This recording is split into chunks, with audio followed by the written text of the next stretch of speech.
Un compromiso de vida. Decisiones vitales. Nosotros te informamos y tú decides.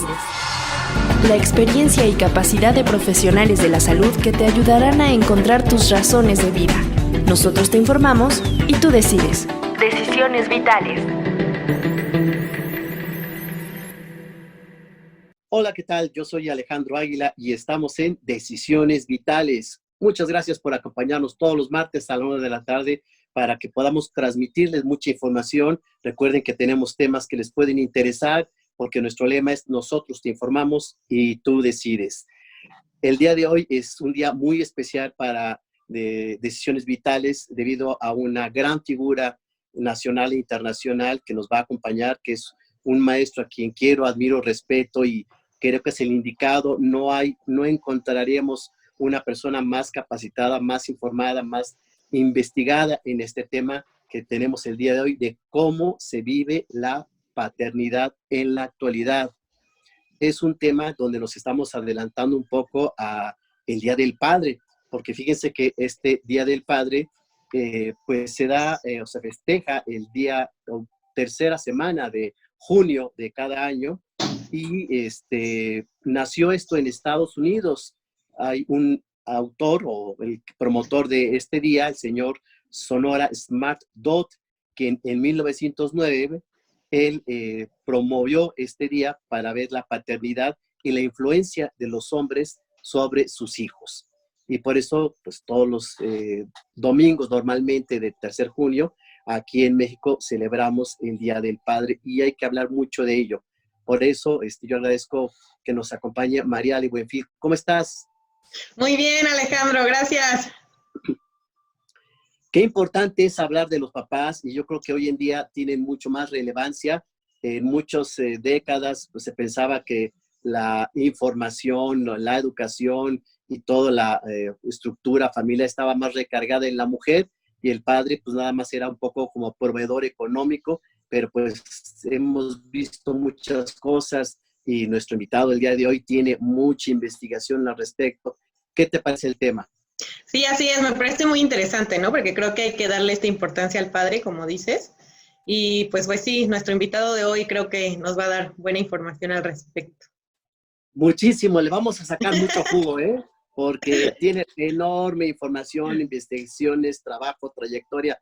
Bueno, ya les platicaremos un poco del enorme currículum de esta gran figura que el día de hoy nos acompaña. Y para la gente que se quiera vincular con nosotros, ¿a qué redes? Sí, estamos en Twitter como @DeGesMedia, en Facebook como DeGes Educativa y nos pueden escuchar después en YouTube como DeGes Radio. Ahí están los datos para que nos acompañe, por favor. Y pues agradecemos también que nos acompaña Adrián Bautista. Hola, ¿qué tal? Ahora No, sí. ya, ¿qué tal? Pues muy contento, feliz, agradecido de estar aquí acompañándoles en un programa más de Decisiones Vitales. Efectivamente, nosotros informamos y los radioescuchas deciden. Y bueno, qué interesante tema, combinar este tema del maestro y la figura del padre. Se me hace muy interesante. Entonces, pues con todo el ánimo para escuchar la experiencia del doctor aquí presente. Pues muchísimas gracias. Como la gente sabe, Adrián Bautista nos está apoyando en toda la parte esta de la tecnología de Zoom que nos hemos tenido que ir adaptando. Hablábamos un poco antes de entrar al aire de esta nueva adaptación que tenemos la sociedad para seguir funcionando y seguir en actividad. Muchas gracias, Adrián. Gracias. Pues sin mayor preámbulo, doctor José de Jesús González Núñez, estimado, querido, muchísimas gracias por acompañarnos. No, gracias a ti. Muchas gracias por invitarme. Cuando anunciamos que iba usted a acompañarnos, pues nos dijo una serie de preguntas que quieren que nos ayude usted a clarificar con toda esta información que tiene. Y yo deseo que la gente sepa un poquito de la trayectoria y el currículum del doctor José de Jesús González Núñez, quien es doctor en psicología clínica y psicoanalista, presidente honorario del Instituto de Investigación en Psicología Clínica y Social, el IPICS, director ante la SEP del mismo. Es director de la revista Aleteia por más de 50 años de experiencia docente y fue profesor de tiempo completo en la Facultad de Psicología de la UNAM. Es primer autor y compilador de 30 libros. autor de más de 120 artículos y ha impartido más de 400 conferencias académicas y de divulgación sobre la salud mental. Sus líneas de investigación son psicología de lo masculino, psicología de la adolescencia, psicoterapia psicoanalítica de grupos y el estudio psicoanalítico teórico y técnico de la transferencia contra transferencia. Es coordinador del Consejo Académico del IPICS, supervisor, analista, didacta, ha sido director por a más de 500 tesis de nivel licenciatura, maestría y doctorado. En septiembre de 2017 recibió la decoración Doctorado Honoris Causa por parte del Claustro Doctoral Iberoamericano. Ejerce como psicoterapeuta y psicoanalista. Mucho que ha hecho, doctor. Muchas gracias, te lo agradezco. Es el título de uno de sus libros, doctor, La imagen paterna y la salud mental en el mexicano. Sí. Y exactamente en la página 41, les leo textualmente solo 4 renglones de lo importante que menciona el doctor José de Jesús en este interesante libro. Él comenta, lo característico del padre mexicano es que representa una figura temida, ausente, tanto física como emocionalmente. Sin embargo, por ser temido y estar casi siempre ausente, curiosamente es anhelado. En su actuar cotidiano hace alarde de hombría mediante resaltar su posición de mujeres, caballos, coches, lo que según sus valores afirman esa masculinidad. Doctor, ¿es así como el hombre necesita demostrar su masculinidad? No, hay que tomar en cuenta la imagen paterna, que es básicamente el tema, y si quieren ustedes hablar también de la figura masculina. Para hablar de la paternidad de la figura masculina, tenemos en psicología y en psicoanálisis tenemos que estar hablando de los famosos arquetipos, de los arquetipos que en México han influido. Obviamente en México tenemos varios tipos de arquetipos que se siguen presentando y siguen prehechos antes de nacer. Los arquetipos que influyen sobre nosotros es pues todo el arquetipo de padre y hombre judío, y luego del hombre judío al judío cristiano.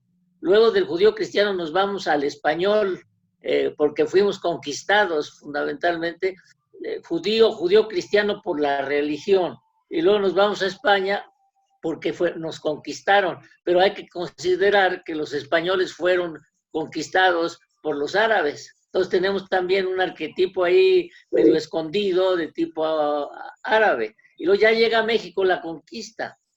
Y durante la conquista se viene gestando un tipo de arquetipo mexicano que llega a su cristalización en la Revolución. Y ahí en la Revolución es donde se logra identificar todas estas herencias arquetípicas en la presencia del hombre que fue a la revolución y que le daba importancia a esta falsa hombría, ¿no? Ahí se empezó a crear el machismo mexicano, que obviamente era presuntuoso de la valía, del valor, presuntuoso de las armas, presuntuoso de mujeres, presuntuoso frente a la muerte, a mí me pelan los dientes, o sea, presuntuoso y megalómano frente a muchos aspectos de la vida. Y se gesta en este momento de la revolución que se vuelve muy importante, ¿no?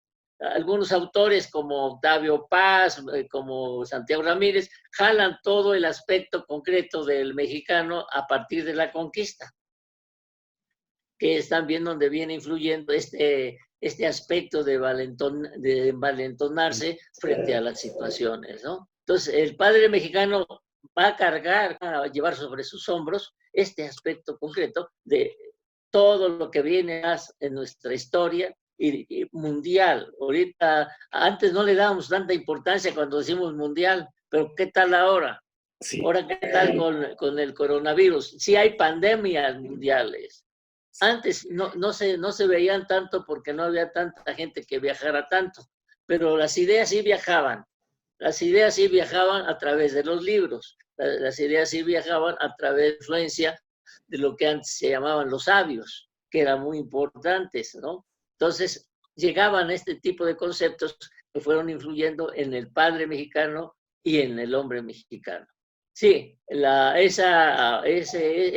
esos renglones de ese libro sí se refieren a una investigación que hicimos en la Universidad Nacional Autónoma de México en ese entonces, donde se trató de ver cuál era la figura mexicana, la figura del hombre mexicano y del padre mexicano que más tenía el mexicano.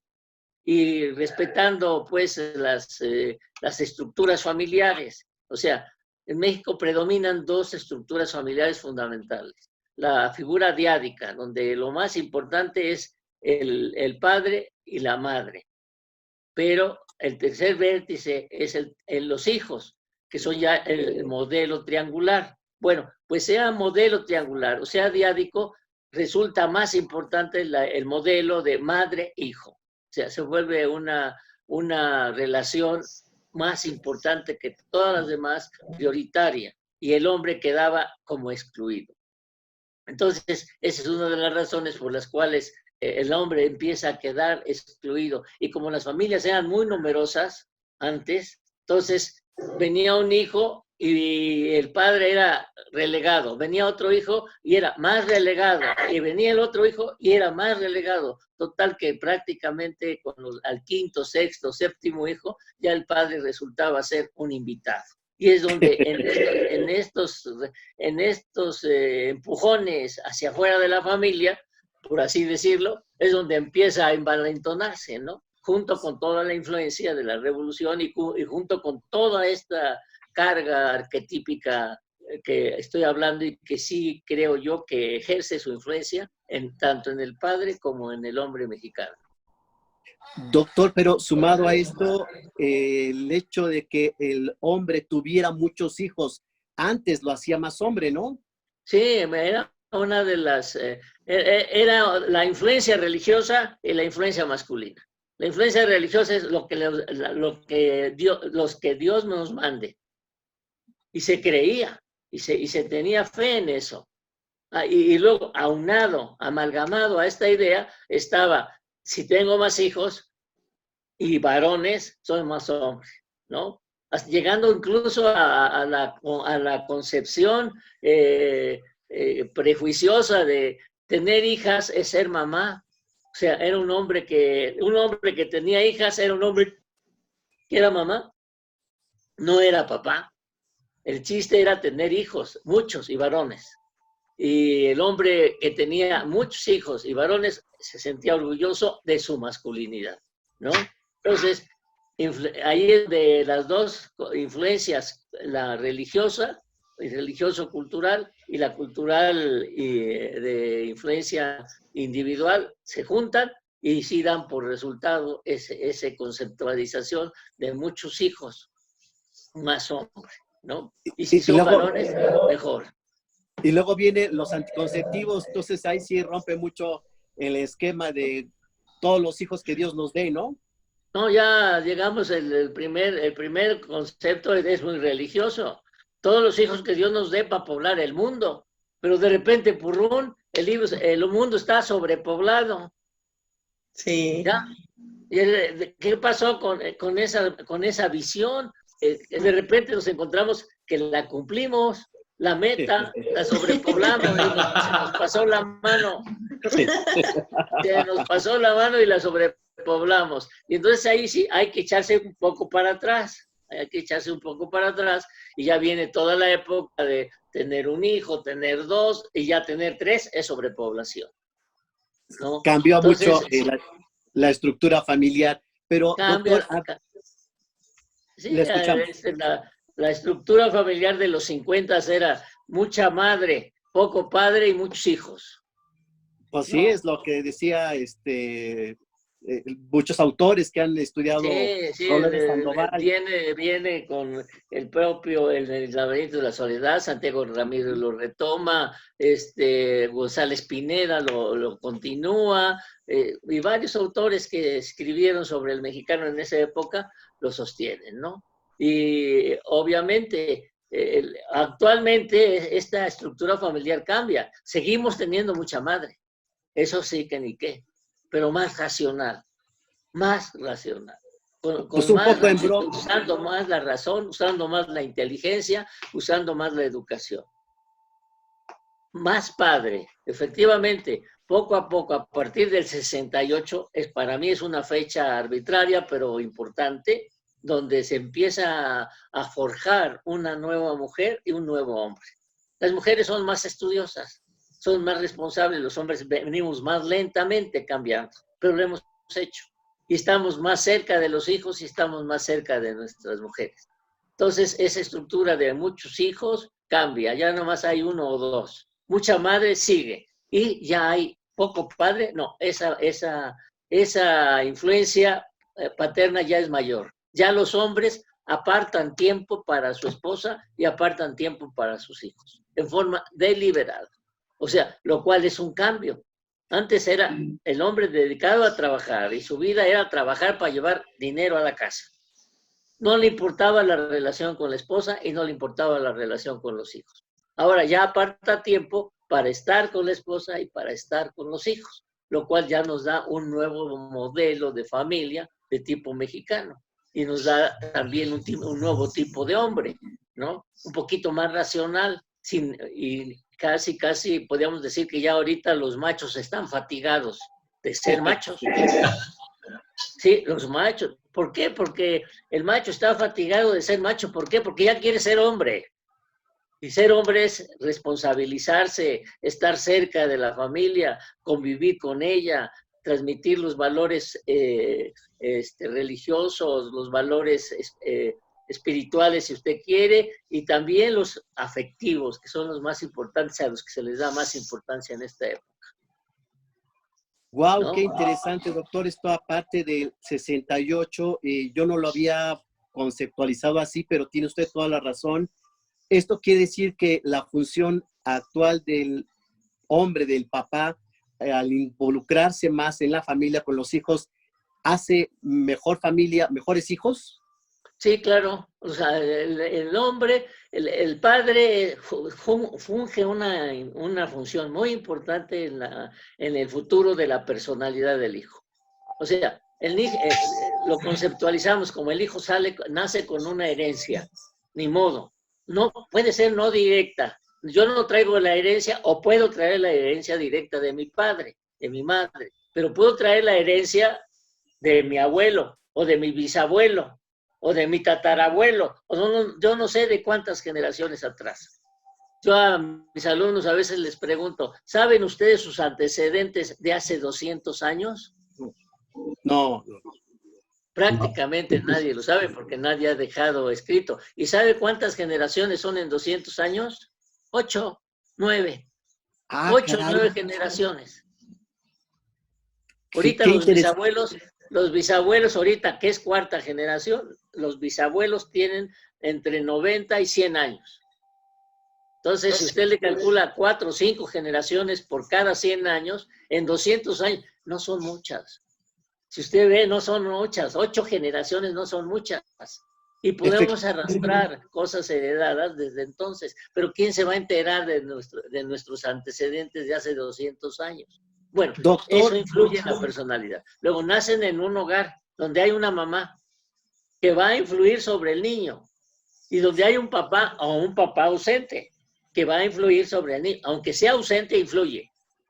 Eso lo tenemos que dar por sentado. Aunque sea ausente, influye. Pero hay sujetos en los que su herencia predomina. Entonces va a predominar en el desarrollo de su personalidad, su herencia. Hay algunos en los que va a predominar la influencia de la madre.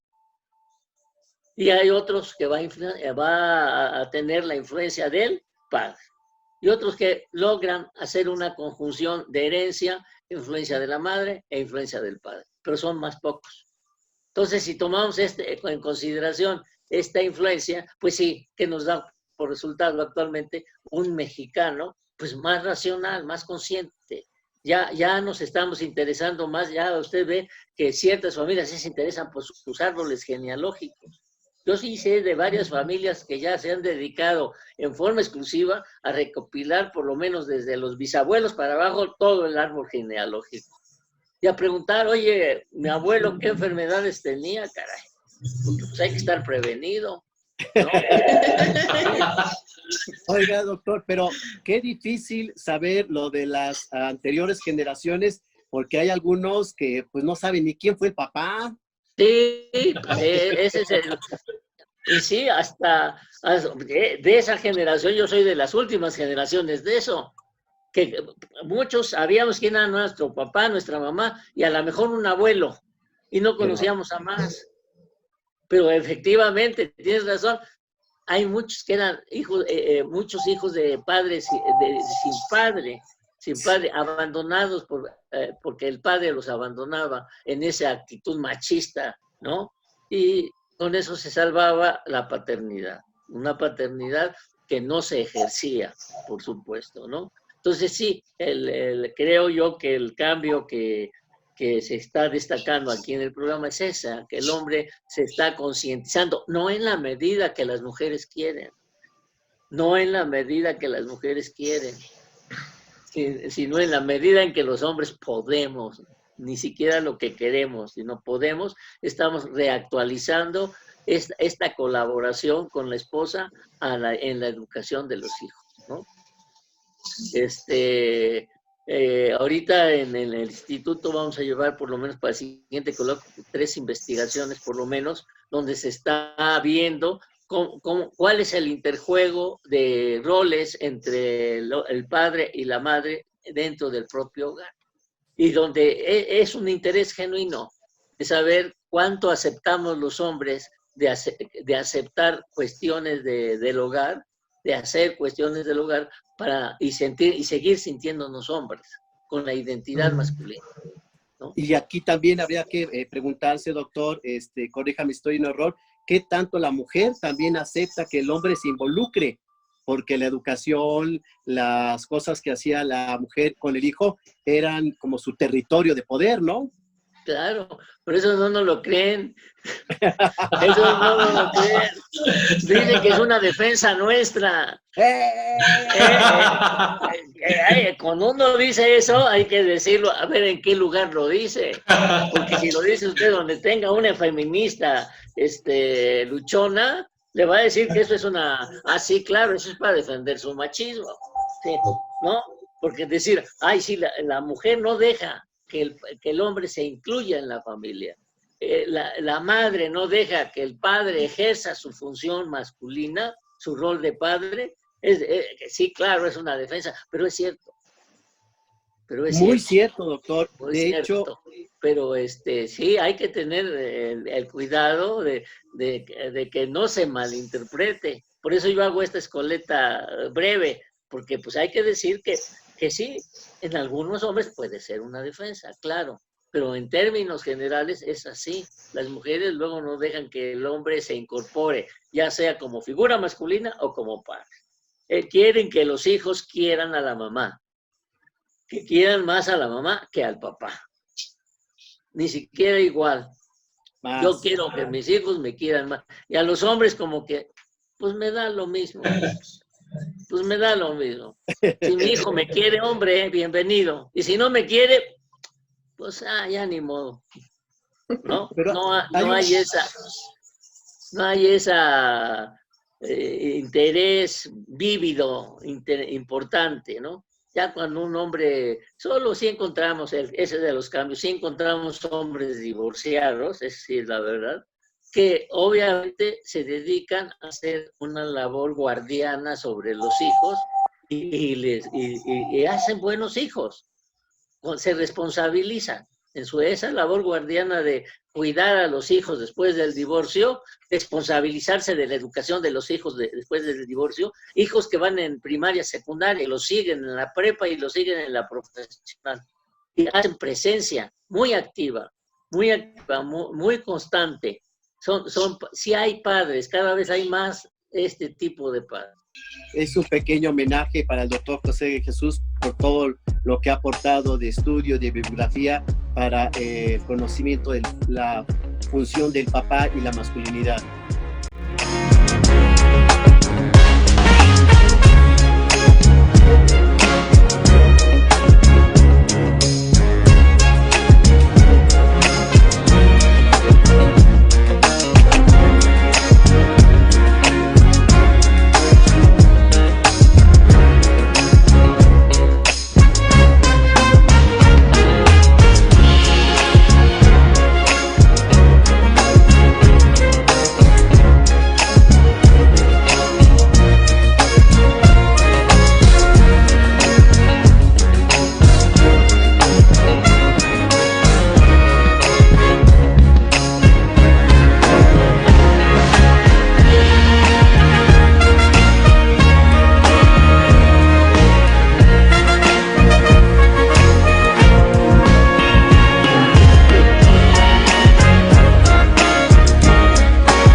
Alejandro. doctor, Muchas por gracias. toda esa aportación. Me conmueves, Alejandro, me conmueves.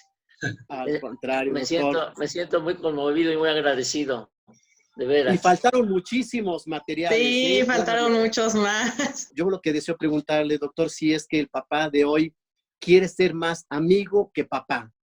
¿Es así? Sí, es un rol, este es un rol que no podemos confundir, porque si a un hijo le decimos, ¿qué quieres? ¿Un amigo o un papá? ¿Qué nos va a decir? Pues el cuate, sí. ¿A quién renuncias? ¿Al amigo o al papá? Yo no renuncio al papá, ¿no? En una investigación con niños maltratados, cuando se les sacó de ese lugar de maltrato y se les dijo, te vamos a llevar a otro lugar donde vas a ser bien tratado, pero ya no vas a vivir con tu papá, porque el que te maltrata es tu papá, ¿no? Entonces se les sacó a esos niños de ese lugar y a la hora de hacer las entrevistas para llevarlos a otro lugar donde no los maltrataran, ellos dijeron, no, yo quiero un papá. Yo quiero seguir, aunque me maltrate, quiero un papá. Entonces, esto es el extremo, pues, es el extremo. El extremo de estos niños maltratados es aquellos papás que son amigos de sus hijos. Pero sí hay que estratificar, hay que jerarquizar los roles. El niño necesita papá. Uno en las terapias de familia lo ve. Uno tiene que jerarquizar a veces los roles dentro de la familia y tiene que darle su lugar al padre y tiene que darle su lugar a la madre y al hermano mayor y al segundo y al tercero, pero es cuando se devuelve el afecto, a veces sí, hay padres que tratan como amigos a sus hijos, pero sin dejar de ser padres. O sea, yo no podía dividir los roles tal, mi padre es mi amigo, porque si se vuelve mi amigo, pierdo al padre. Entonces, el arte de un padre que quiere tener a su hijo como amigo es no dejar de ser padre y siendo padre, ser amigo del hijo. O sea, con una jerarquización clara. O sea, por ejemplo, eso lo tenemos en gentes que tienen una empresa y que en la empresa trabajan los hijos. Entonces, el dilema es, ¿qué hago valer? ¿Que soy el jefe o que soy el padre? Y los padres acaban rindiéndose, acaban hasta ante las exigencias del hijo como hijo. Y acaba tomando segundo lugar las exigencias del jefe sobre el empleado, por así decirlo. ¿Sí? Igual en este mismo esquema, el hijo sí quiere un amigo. Y muchos de sus amigos fuera del hogar serán a imagen y semejanza de la amistad que tiene con el padre, de la amistad que tiene con los hermanos. Pero no quiere dejar. El inconsciente se resiste a no tener papá. ¿Sí? Entonces, este es un concepto muy interesante el querer diferenciar esto, porque los papás pueden confundirse y abocarse a querer ser hijos, que ser amigos de sus hijos. Pues sí, pueden lograrlo, pero al final el hijo tendrá la carencia de tengo un amigo, pero no tengo un papá. ¿Por qué? Porque se pierde la parte guardiana del padre. Se pierde esa parte que de todas maneras protectora, esa parte guiadora, esa parte que da identidad. O sea, una de las funciones del padre dentro de la familia es dar a los hijos una identidad, porque muchos hijos aprenden por identificación, ¿no? Yo hago las cosas y las aprendo como las veo. A mí mi abuelita, que me acuerdo muy bien, era muy chistosa porque me decía, mira hijito, no hagas lo que yo hago, haz lo que te digo. Todavía lo siguen haciendo. Sí, todavía. Sí, digo, ojalá eso me lo hubiera dicho mi papá, si no sé si me explico. Sí. Si los papás tuviéramos esa capacidad de decirle a los hijos, mira, no hagas lo que, sino lo que te digo, en la educación, aquí lo vemos, nosotros que formamos psicoterapeutas, ¿cómo nos gustaría decirles a nuestros alumnos, mira, no hagas lo que yo hago, haz lo que te digo, haz lo que los libros dicen, es más, no haz lo que yo hago? ¿Por qué? Porque la figura paterna es una figura de identidad muy fuerte, que al hombre, al hijo varón le da identidad y a la mujer es punto de partida para diferenciarse. ¿no? Entonces, además, por eso es importante la figura paterna en ese sentido educativo y de dar identidad. Y por eso es importante que el padre no deje de ser padre, que sea padre y amigo, pero no amigo y padre, ¿no? Jerárquicamente hablando. y yo le sumaría, doctor, esta parte donde el amigo no es una autoridad y el padre sí debe ser una autoridad y generar una formación. Desde el psicoanálisis decimos que el padre apoya mucho al super yo, pero la gente que nos ve y nos escucha, que entienda que el super yo son todas estas reglas sociales, las normas, el deber ser y la disciplina, la educación, que pues no la da un amigo, la da el padre. Entonces, si el padre se convierte en amigo, hace muy fluida la moral y la conducta del hijo, ¿no? Sí, pues el padre se comporta como si fuera la ley, como si fuera él la norma. Y la actúa, no la predica, la actúa. Ahora, si la actúa y la predica, pues qué mejor, ¿no? Idealmente. Idealmente sería, y ese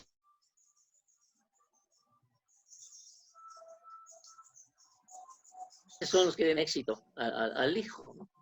Porque este tipo de padres espera de veras que los hijos lo superen.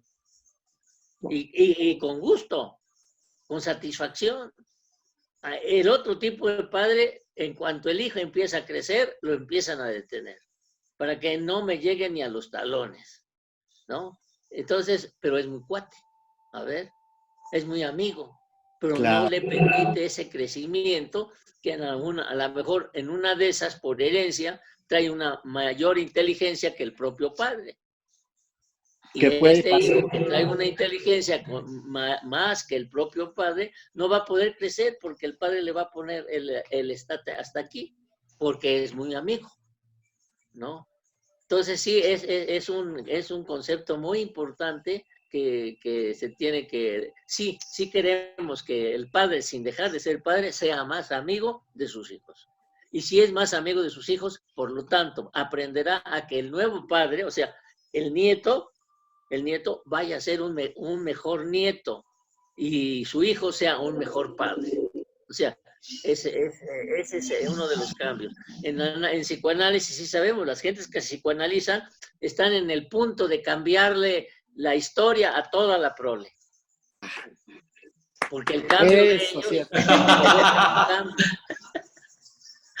Ay, doctor, es que sí es cierto, la verdad. Un buen padre va trigeneracionalmente, a lo mejor más, dejar una huella, un ejemplo, seguir funcionando sanamente, porque el padre dio buen ejemplo al hijo, y ese hijo, al momento que se convierta en un padre, puede retomar lo aprendido, lo vivido con el buen padre que tuvo con los siguientes hijos, ¿no? Claro, y el siguiente hijo va hacia la tercera generación, hacia el nieto, y si a esas vamos sobre el tataranieto. O sea, le estamos cambiando el destino a la estirpe, Sí. a la progenie, por así decirlo, ¿no? El concepto actual que estamos manejando es ese concepto famoso de diálogo reflexivo, donde el padre entiende al hijo y sabe que el hijo lo entiende a él.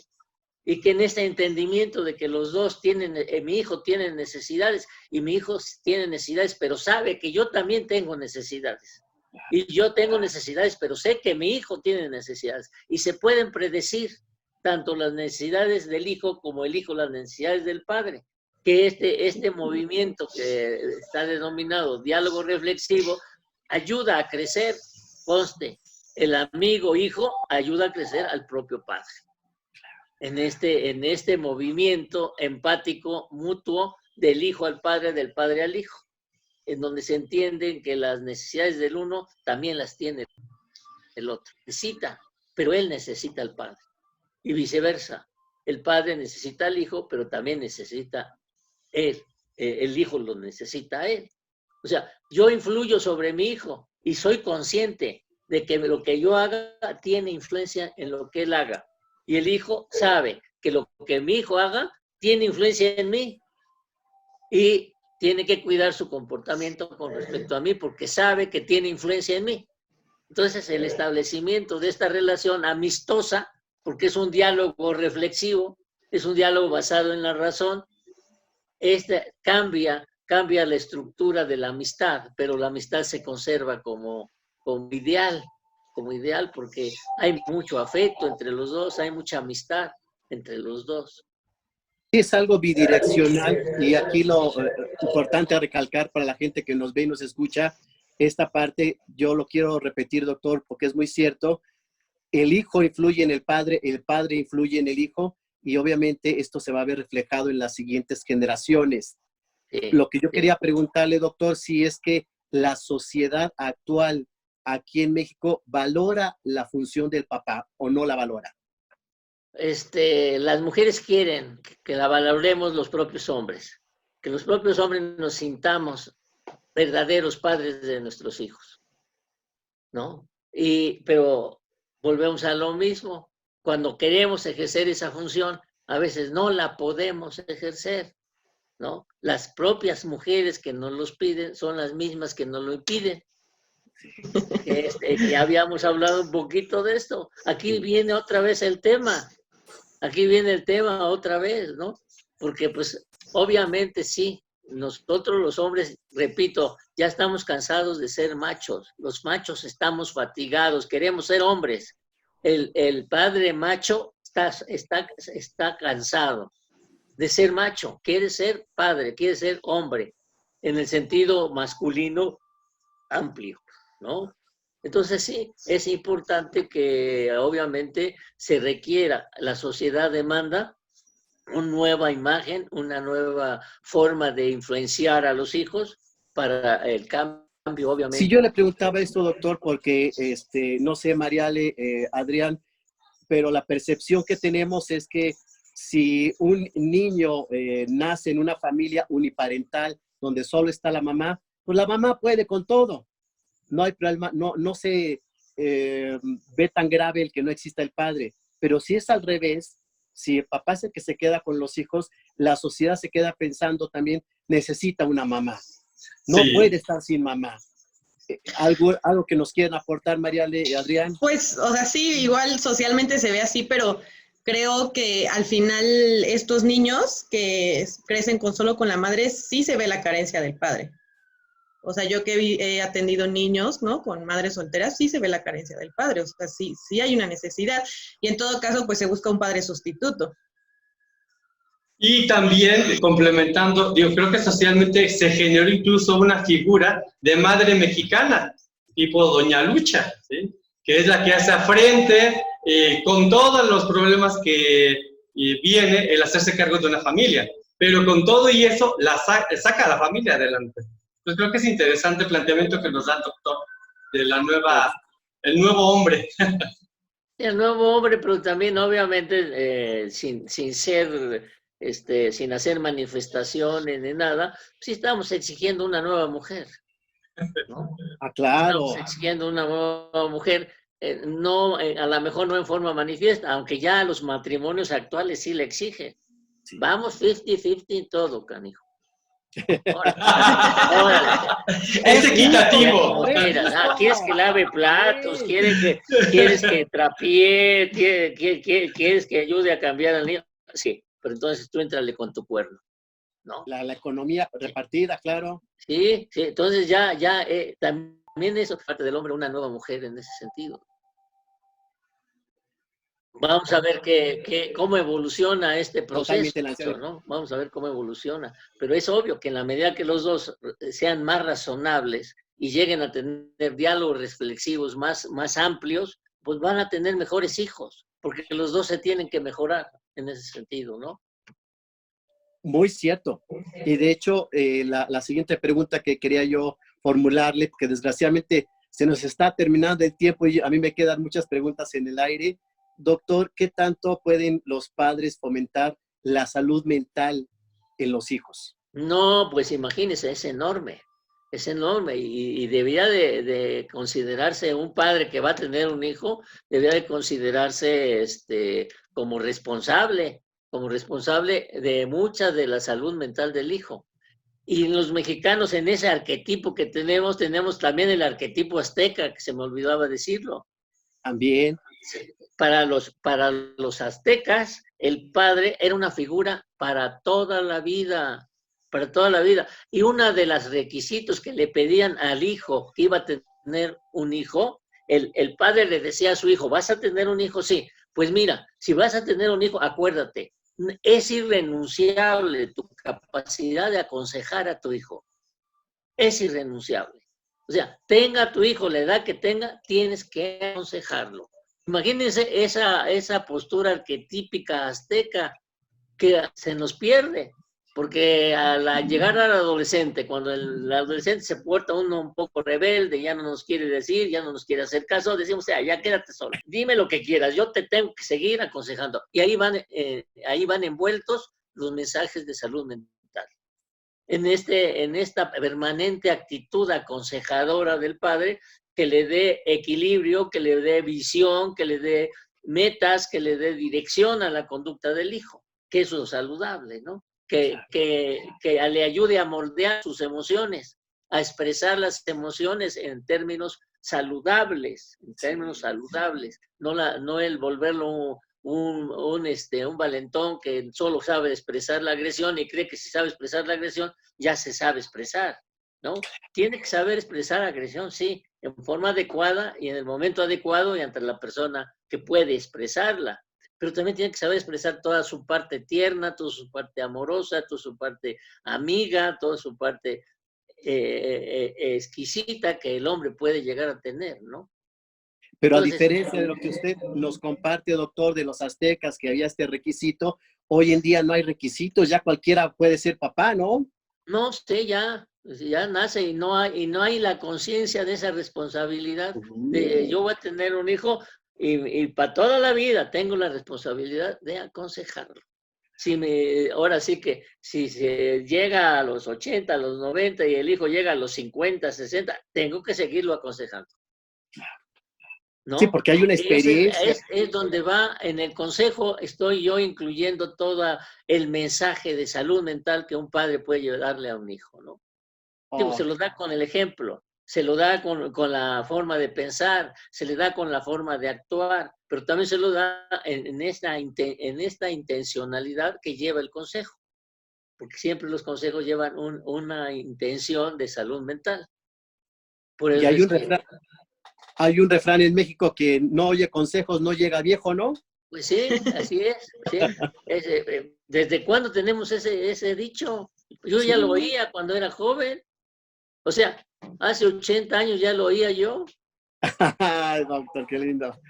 Híjoles, se nos termina el tiempo. Quisiera que Mariale nos pudiera compartir si hay algunas sugerencias, aparte de todos los libros del doctor y artículos. ¿Algunas películas, algo más que deseas compartir, Mariale? Sí, aparte de todos los libros del doctor, también hay algunas películas. Hay una que se llama De tal padre, ¿no? Y es una relación de un padre y una hija que no es muy buena, se van de viaje y, bueno, ahí se va construyendo la relación. La de Papá por Siempre, un clásico, no sé si la conocen, de Robin Williams. Sí, se viste de la nana para poder ver a sus hijos. La de Hombre de Familia, Entrenando a Papá, y Un Papá Genial, y para los más chiquitos, Buscando a Nemo. Ah, por supuesto, ¿no? Claro. El papá que anda buscando a su hijo por todos lados. Así es. Entonces, bueno, las subo ahí a la página junto con los libros. No seas malita, danos la página para que la gente allí tenga la información. Sí, claro, me encuentro en Facebook como @psicoterapeuta María Alejandra Buenfil, al igual que en Instagram, y en Twitter como @mari_ale_1. Ay, muchísimas gracias, Mariale. Ahí estará toda la información. Ya saben que les deja todo, la foto, el link y toda la información para que puedan ampliar más conocimiento de este tema que estamos manejando el día de hoy, que es cómo el hombre tiene que ser diferente en la función de la paternidad. Y Adrián, nosotros vamos a tener también escuela para padres, entre muchas otras. Cuéntanos. Bien comentas. Inicio con la certificación para ser suicidólogo. La vamos a iniciar el 16 de agosto del 2020. Escuela para padres está programada para el 11 de julio también 2020. Tenemos calidad de atención en adolescentes para el 18 de julio. El diplomado de logoterapia clínica 27 de junio. Y el diplomado de suicidología online para el 20 de junio y también el 26 de junio en Sonora. son esas próximas actividades que vamos a tener. Entonces, pueden visitar la página suicidología.com.mx, ahí está toda la información. Y, por supuesto, también, si desean pedir información a través de adrian@sintimex, estoy en Facebook y también en Twitter. Muchas gracias, Adrián. Como ven, vamos a tener mucha información, capacitación, diplomados, cursos y demás, porque nunca terminamos de aprender, ¿verdad, doctor? No, el aprendizaje es un continuo, el cerebro no para. Exacto. El cerebro no para, aunque se nos vayan muriendo neuronas, acuérdate que siempre sabe más el diablo por viejo que por diablo. Un esfuerzo por aprender, aprenderás, ¿no? O sea, sí hay que hacer un esfuerzo, sí hay que hacerlo. Eso hay cabe decirlo. No nos llega el aprendizaje, no nos llega por obra y gracia del Espíritu Santo. Tenemos que hacer un esfuerzo de voluntad y seguir aprendiendo, pero podemos aprender toda la vida. Por supuesto. Y bueno, pues el día de hoy para mí fue un gran aprendizaje escucharlo, doctor. Siempre es un privilegio y agradecer nuevamente el que nos haya acompañado, que nos dedique su tiempo. Y este tema yo sé que es un tema que ha sido abanderado por usted por muchos, muchos años y ojalá la gente recurra a los materiales que nos ha regalado, que nos ha expuesto, porque enriquecieron desde mi formación y aprendizaje como psicólogo y psicoterapeuta mucho sobre la psicología de lo masculino. Gracias de veras y es un honor tenerlo. Pues a ti muchas gracias, Alejandro, y te deseo mucho éxito en todas tus iniciativas que tienes, que muchas de ellas son muy originales. Adelante para que nuestra ciudad vaya teniendo más oportunidades de tener fuentes de salud mental. En eso estamos promoviéndolo. Muchísimas gracias, doctor. Seguiremos en contacto y deseamos agradecer a Germán Olivares Valderrama, nuestro productor, que está siempre muy atento a que todo surja de mejor forma y le llegue a usted, a quien nos ve y nos escucha y nos hacen este honor de mucha calidad esta material y información que le compartimos. Guillermo Gómez, ingeniero de controles, que siempre está con su manita arriba y apoyándonos. Carmen Peinado, quien está atención a los teléfonos. Y nuevamente Adrián Bautista, quien nos ayuda en la tecnología que hoy en día estamos aprovechando y utilizando mucho para poder llegar a ustedes. Nos vemos el próximo martes y muchas gracias. Gracias a los colaboradores, empresarias y empresarios que están haciendo lo imposible para garantizar que sigamos contando con productos de aseo, medicamentos y todo lo que es necesario para nuestro bienestar. Unidos somos mejores. El bienestar de todos es nuestra empresa. Voz de las empresas. Consejo de la Comunicación.